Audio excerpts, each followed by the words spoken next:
everyone, this is Miss Holman. Welcome to my virtual open house.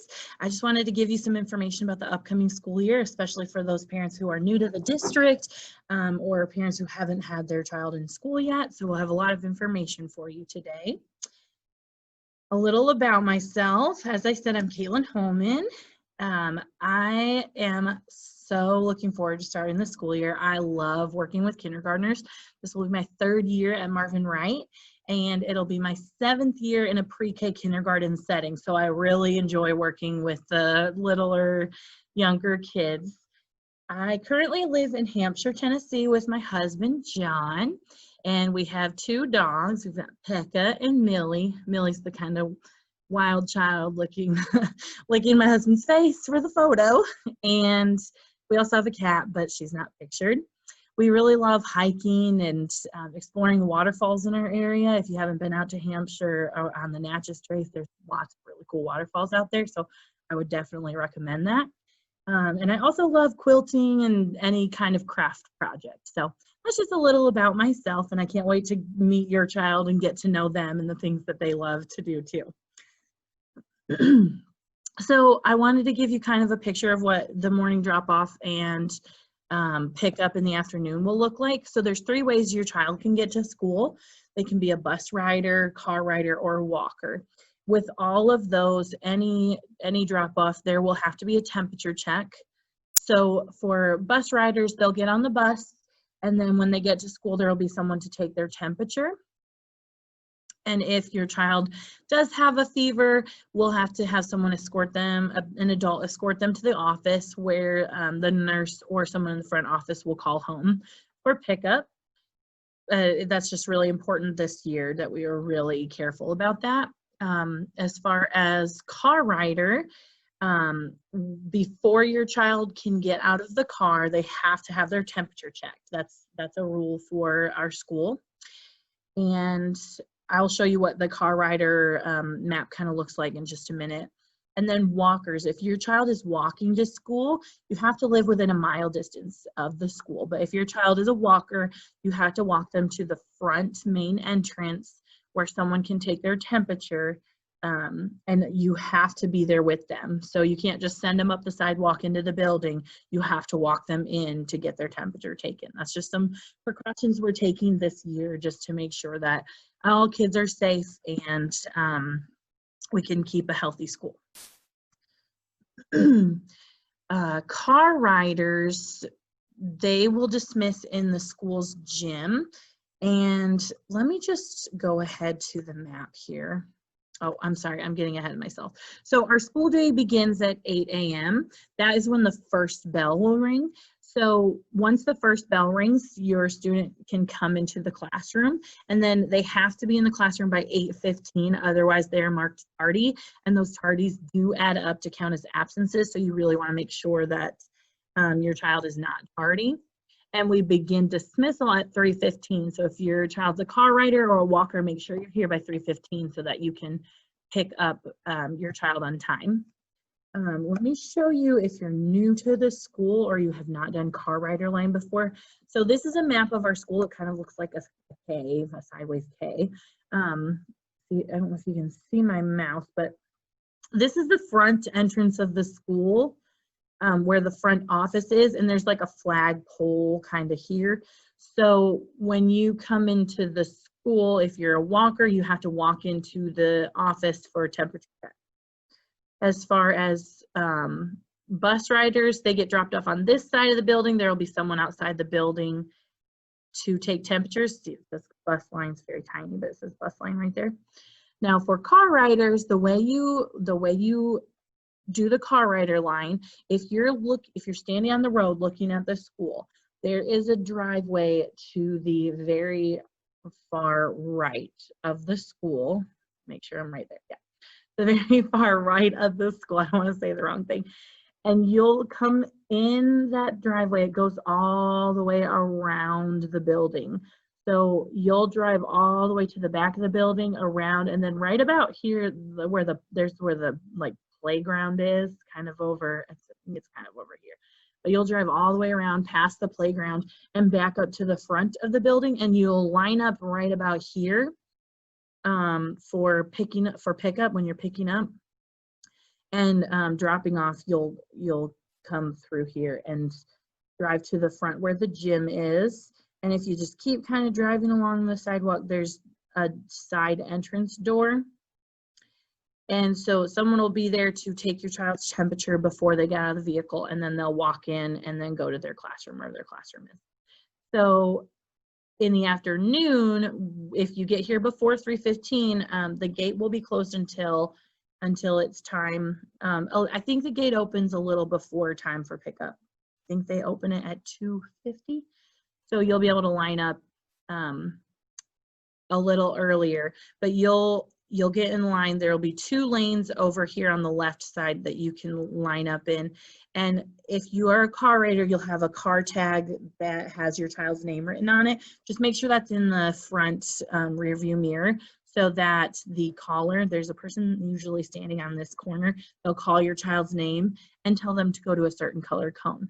So as you're driving along, once the caller lets you kind of drive through, sorry if this is confusing, it's just, it is a kind of confusing system, but it works really well once you get to know it. But there will be colored cones all along this sidewalk. And so when that caller sees your kid's car tag, they'll read your kid's name, and then they'll say a color. So they might say Caitlin Holman blue. And so I'll be listening for my name. When I hear that, I'll go to the blue cone and I'll wait there for my parent. Now, if you're driving along and you don't see your child at any of the color cones, go up to the very front cone, should be orange, and there will be someone there with a walkie to call your child's name again, and then your child will have to go to the orange cone to be picked up. So that's just kind of the best way they figured out to keep traffic flowing and get kids home as quick as possible for car rider line. The first week of school, it can be a little rough, so just be patient with us, and as we work out the kinks and kids get used to listening for their name and what color cone they're going to. And if you have any more questions about that, I'd be happy to answer them. All right, so every day we'll have your child bring in and take home an agenda and a take-home folder. And in the agenda is a great way to let me know if your child has a dentist appointment that day, or if they are switching to a car rider for the day, or you can send in absent notes in either their agenda or their take-home folder. So that's just a good way to communicate little changes about the day that you know of ahead of time.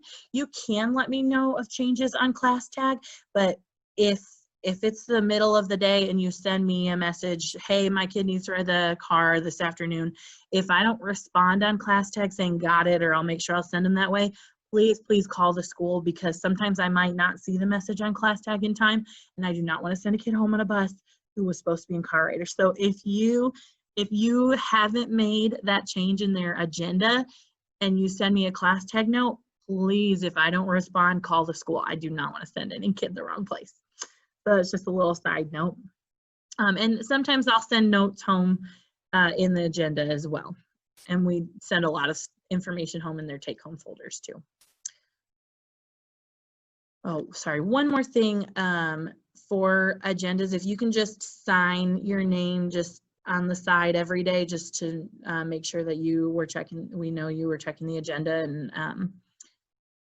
sending it back. I like to either send a smiley face home, or if I need to send a note home, I can. So just check those every day. Our schedule for specialties is as follows. So on Monday, we go to music, and then Tuesday, we go to PE. Wednesday, we go to art.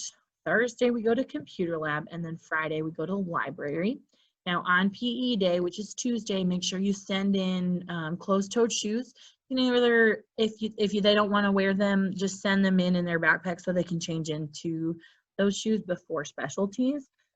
So, or before PE, sorry. All right, so lunch and snacks. So your child's lunch number will be going home on their staggered day. We'll send every kid's lunch number home just so that you have it if your child ever needs to buy a lunch. Our lunch starts at 10:45, And this year we are not allowed to have any visitors. So I know in previous years, if you've had a student here, you're allowed to come in and eat lunch with your child. This year, for the safety of our children and the school, we are not allowing parents to come into the school for lunch. I'm really sad about that because I know that kids love that, but just for the safety and as a precaution, it's not allowed this year.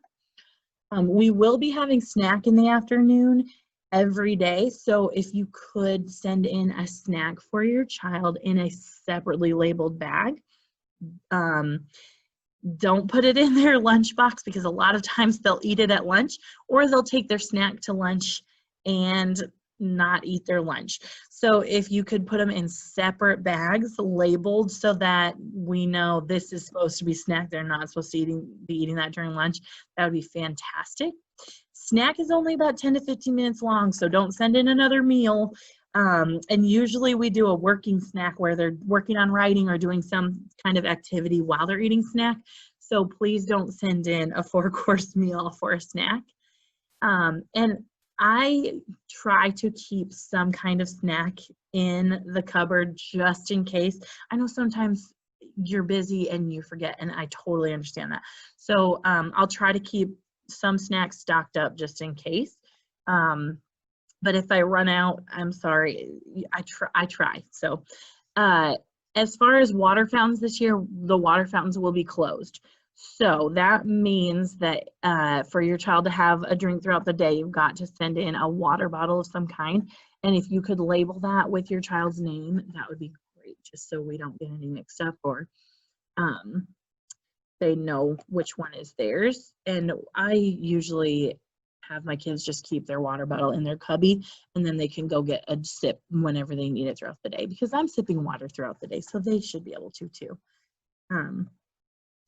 So be sure to send in a water bottle if you could do that. This is just a little note kind of talking about how some of the snacks that we send in can be really hard for kids to open.